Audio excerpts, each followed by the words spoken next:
Hola, ¿qué tal? Saludos photoshoperos, bendiciones digitales, etc.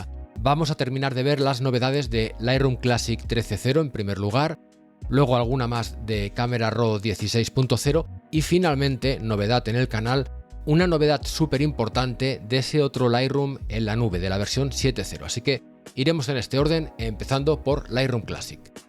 En esta actualización de Lightroom Classic se ha introducido compatibilidad con el modo HDR de las pantallas HDR. Encontramos esta opción dentro del panel básicos en el botón HDR. Pero antes de hacer clic en este botón, quiero explicar por encima qué es esto de las pantallas HDR, porque por comentarios que he leído estos días veo que hay confusión, una confusión comprensible, donde la gente confunde las pantallas HDR con la fotografía HDR, que algo tiene que ver porque el concepto es el mismo: alto rango dinámico, una gran capacidad de captar y representar el contraste, la diferencia entre sombras y luces.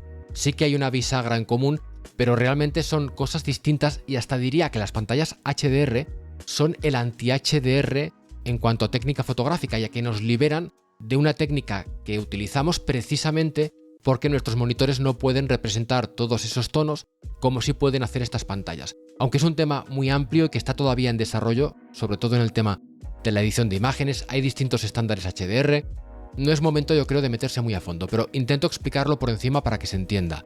Cuando nosotros captamos una imagen, sea con una técnica HDR o un RAW normal, tú tienes un rango de tonos, a veces más, a veces menos. Si hay mucha diferencia entre sombras y luces, se dice que es una escena que tiene mucho rango dinámico, ¿no?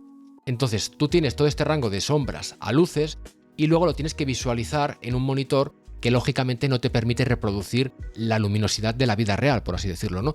Con lo cual se comprimen los tonos y luego nosotros tenemos que empezar a hacer alguna pirula como la que voy a hacer, por ejemplo, con esta imagen, ¿no? Yo en esta fotografía, si bajo mucho la exposición, veréis que las luces de las farolas han palmado, pero en la pared sí que hay detalle, ¿de acuerdo? Pero tal como veo la foto, no se puede visualizar porque el monitor llega a un punto que el brillo, digamos, no da más de sí, ¿no? Entonces lo que puedo hacer es bajar iluminaciones y las típicas pílulas para recuperar. ¿Qué pasa? Que entonces la imagen adquiere un tono de esto que llamamos HDR, ya que la luminosidad de esta zona tan iluminada es al final la misma en valores RGB, es la misma que la que tenemos en otras partes de la imagen, y esto da este aspecto como falso y extraño. Bueno, pues las pantallas HDR lo que tienen es que estas partes tan luminosas que tenemos aquí las pueden representar siempre que haya información. Claro, a ver, para milagros a Lourdes, como digo yo, si está quemada la farola, la pantalla HDR no lo va a arreglar. Pero donde haya información, pero que por el rango dinámico estándar, como se llama ahora, de los monitores estándar, lo que no se puede mostrar, el monitor HDR al activar el modo HDR, que ahora lo mostraré, aunque no lo podremos ver porque no tengo pantalla HDR, ni se puede capturar. Bueno, cuando lo activas en una pantalla HDR, esta zona que está como quemada, de golpe se ve bien y los colores también ahí se visualizan bien. Y también los negros son más profundos o no son un gris oscuro, por así decirlo. Es ese tipo de ventaja la que proporcionan, aunque también tiene algunas pegas que intentaré comentar muy por encima. Pero bueno, el caso es que si yo estoy aquí, en el momento que haga clic en este botón HDR, ¿qué ocurre? Bueno, no lo estaréis viendo bien, repito, porque yo no tengo pantalla HDR y aunque la tuviera, la captura seguramente el vídeo que estoy grabando no sería HDR y tampoco lo veríais. Pero al activar este botón, aquí yo de golpe vería bien, todo esto que está quemado lo vería bien, porque tengo espacio para representarlo sin que tenga que ser a costa del resto de tonos de la escena. ¿De acuerdo? Bueno, cuando hago clic en este botón, como digo, ocurren varias cosas, una que cambia la visualización, y aquí arriba el histograma pasa de este histograma que ocupa todo el espacio a que el histograma normal, entre comillas, queda restringido a la parte izquierda, puede que ya entre un poco también en la zona HDR según los tonos que hubiera, y aquí en HDR tengo 4 columnas que representan 4 pasos extras de luz. Si yo vengo aquí al límite de HDR, puedo indicarle cuántos pasos extra puede mostrar mi monitor para configurar esta parte de aquí o todo, y si marco visualizar HDR, tengo lo que serían como unos avisos de recorte, pero que me avisan de en qué paso extra de HDR cae la información de la imagen que se pueda representar con esta característica HDR, ¿no? Esta parte cian sería un paso más, estos serían 2, 3 y 4. Con estos colores yo lo puedo visualizar más claramente. Por cierto, que además cuando activo el modo HDR, en la tira de imágenes, en las miniaturas que aparecen aquí, hay una nueva insignia que me indica que esta foto tiene la edición de HDR activada. La insignia casi no se distingue, pero me parece que es como un solecito, como un pequeño sol. Además, si ahora yo creo un ajuste preestablecido desde aquí, dispongo ahora de una opción para dejar activada o no en el preset la opción de alto rango dinámico y también la configuración de rango dinámico estándar, que enseguida comentaré lo que es. El asunto es que una vez he activado el modo HDR en el panel básicos, yo editaría con estos controles de acuerdo a lo que veo en mi pantalla HDR, teniendo en cuenta que aunque el botón esté aquí, también en el panel curva, cuando esté activado el modo HDR, tendré segmentada la zona del rango dinámico normal de monitores comunes SDR y la zona HDR, como podéis ver aquí.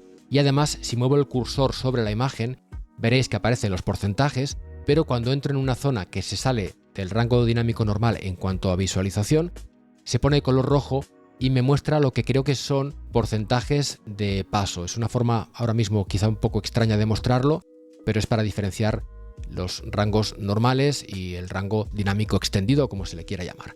Bien, una vez tengamos esto editado, nos encontraremos con un posible problema, que es que si esto lo guardamos con salida HDR y luego se visualiza en un monitor estándar, en un monitor común, el visualizador o el navegador teóricamente hará una conversión automática para volver a comprimir los tonos y claro, esto no será óptimo, no será tan preciso como si tú has editado la foto para un monitor estándar. Es por eso que tenemos aquí configuración de representación de SDR. SDR, repito, es rango dinámico estándar, un monitor común. Si lo abro y marco la casilla vista previa de pantalla SDR, veré cómo se va a ver en un monitor normal. No hagáis mucho caso de la vista porque repito que ni tengo monitor HDR ni podría estar capturando lo que veo realmente aunque lo tuviera. Así que bueno, simplemente con esto yo vería cómo se va a ver en una pantalla normal y puedo ajustarlo para que esta vista de seguridad, por así decirlo, ¿no? Si falla la otra vista no se puede mostrar, al menos controlar cómo se va a ver. Ahora bien, hemos de tener en cuenta que si utilizamos esto, cuando exportemos desde el módulo biblioteca, en formato de archivo, en ajustes de archivo, tendríamos que elegir formato JPG XL o AVIF. Esto no lo tengo yo muy comprobado, pero aunque elijas JPG, me parece que puedes marcar salida HDR y claro, en este caso también cambian los espacios disponibles, pero para tener todas las funcionalidades HDR disponibles, tendrías que elegir JPG XL o AVIF. Con esto, como digo, bueno, tenemos estos espacios, pero además, si no me equivoco, aquí se estaría guardando esta otra versión de rango dinámico estándar. En todo caso, no quiero profundizar mucho más en esto porque ya os digo que es algo que está un poquito en desarrollo y que habrá que ver qué derroteros toma, hasta qué punto cuaja tanto la edición HDR como distintos estándares que ahora mismo están flotando por ahí. Hay monitores que se dicen o se autoatribuyen características HDR sin tenerlas realmente. Es un tema que está un poquito más extendido ya para visualización de series y películas y también en el mundo de los videojuegos, pero para edición de imagen y visualización de imágenes editadas en HDR creo que está en una fase un poco más temprana y de hecho, como vemos, acaba de aterrizar en Lightroom Classic. Así que iremos viendo cómo se desarrolla. Dos cambios menores relacionados con la interfaz. Para mostrarlos tengo aquí una captura de pantalla de cómo era la interfaz hasta la versión anterior. Bueno, por un lado el botón automático lo teníamos junto a tono. Ahora se ha mudado a la parte superior. Funciona igual, simplemente está en otro lugar. Y por otro lado, antes teníamos color y blanco y negro. Ahora tenemos simplemente blanco y negro. Si hago clic, la imagen pasa a blanco y negro y si hago clic otra vez vuelve a color. Es lo mismo, pero utilizando un solo botón en vez de dos. El siguiente cambio también tiene que ver con la interfaz, pero realmente va un poco más allá y por eso lo comento por separado. Se trata de algo que yo no he encontrado de momento documentado en ningún lado y que he descubierto casi accidentalmente. Veo que no está en la versión anterior porque la tengo todavía en el otro ordenador, sí que está en esta versión, por tanto deduzco que es novedad de esta versión. Os lo explico. Se trata de que históricamente en Lightroom siempre hemos podido ver los valores RGB como porcentajes debajo del histograma, como estaréis viendo ahora. Bueno, pues desde esta versión podemos hacer botón derecho aquí y desmarcar esto para que en vez de mostrarse como porcentajes, se muestre como los valores RGB de 0 a 255 con los que creo que estamos más familiarizados la mayoría de nosotros. Así que la verdad es que me alegro un montón de que por fin, después de tantos años, podamos ver debajo del histograma los valores RGB en Lightroom Classic.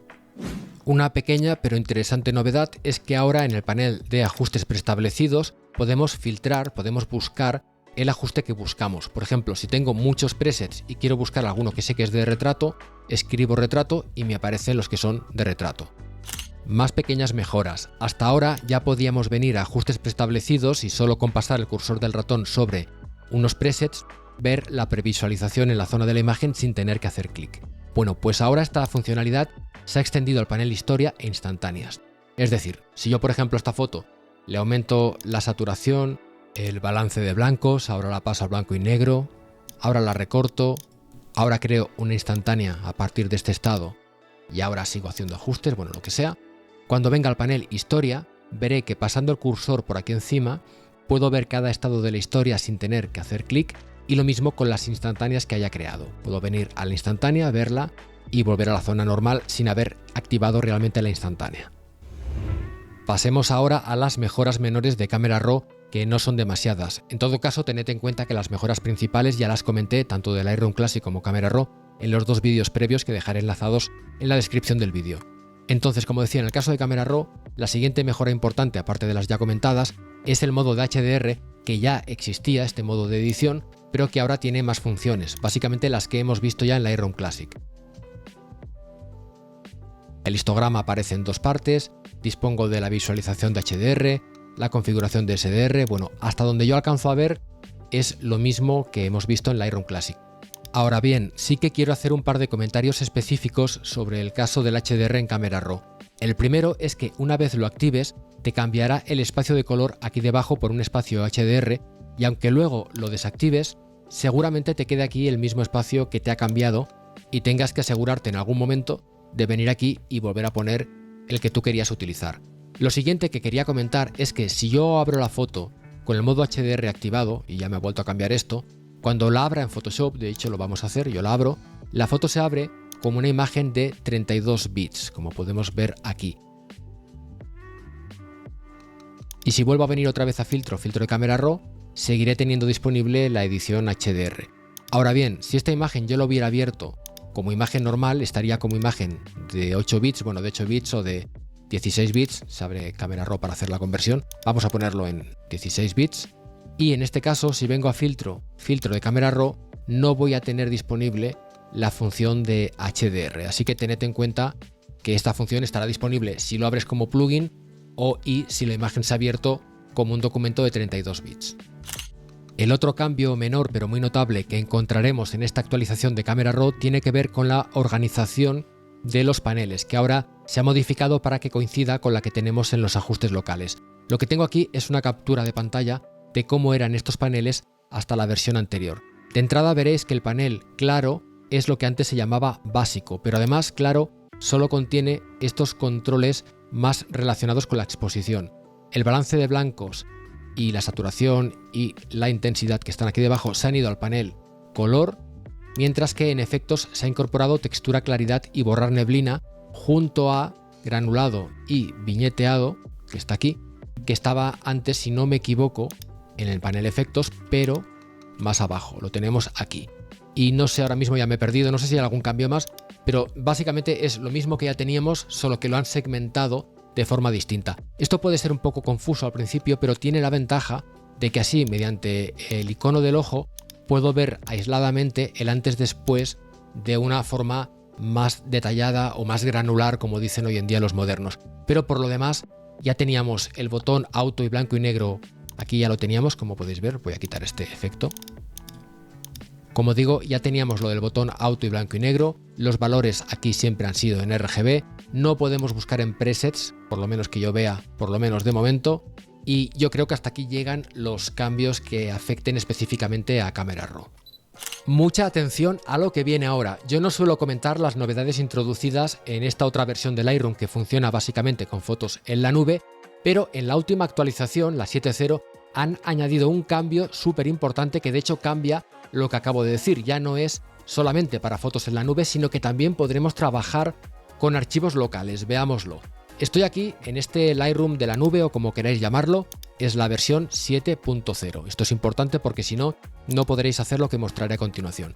Estoy con mis fotos, digamos, de la nube, ¿no? Las fotos normales, pero fijaos que aquí arriba tengo la pestaña Cloud, nube, que es donde estoy ahora, y la pestaña local, esta es la novedad. Si vengo aquí, en examinar, puedo navegar por las carpetas de mi disco duro como si fuera Bridge o un explorador de archivos. Con esta estrellita que aparece a la derecha puedo marcar ciertas carpetas como favoritas para que me aparezcan aquí en favoritos y tener un acceso más rápido.